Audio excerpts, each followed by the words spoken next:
G'day legends, welcome to the weekly breakout. I'm MICKVATAR, your pixel-powered pal, holding it down while Michael's off sipping a long black and eyeballing mortgage rates from the beach. Today, we're tackling a hot topic.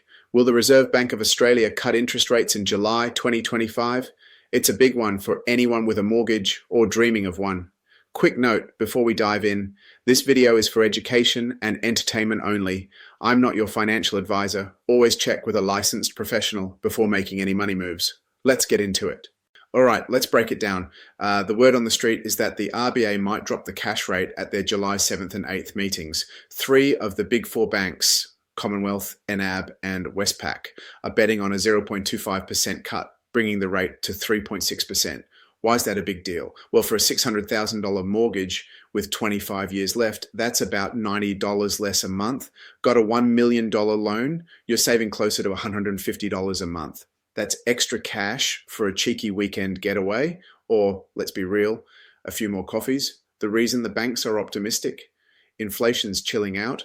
The Australian Bureau of Statistics says the Consumer Price Index dropped to 2.1% in May, and the RBA's go-to measure, trimmed mean inflation, hit 2.4%, the lowest since November 2021. That's right in the RBA's 2-3% sweet spot, so they might just ease up on the rates.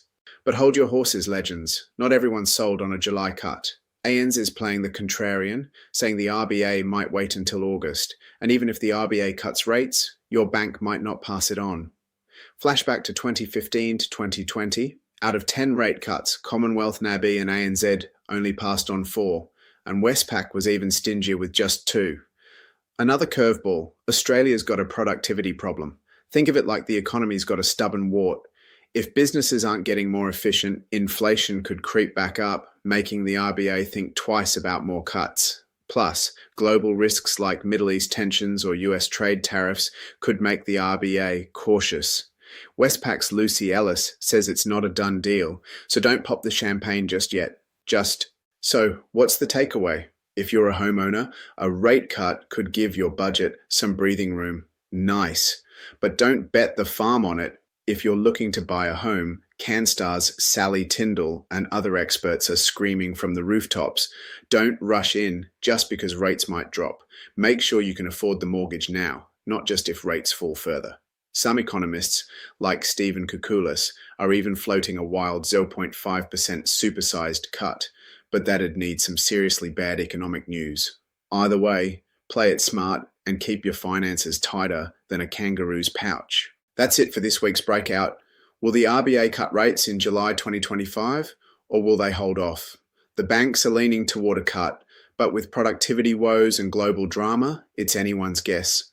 Drop your thoughts in the comments. Team July or Team August? If you enjoyed this, smash that like button, hit subscribe, and ring that bell for more. Catch you next week and have a breakout weekend.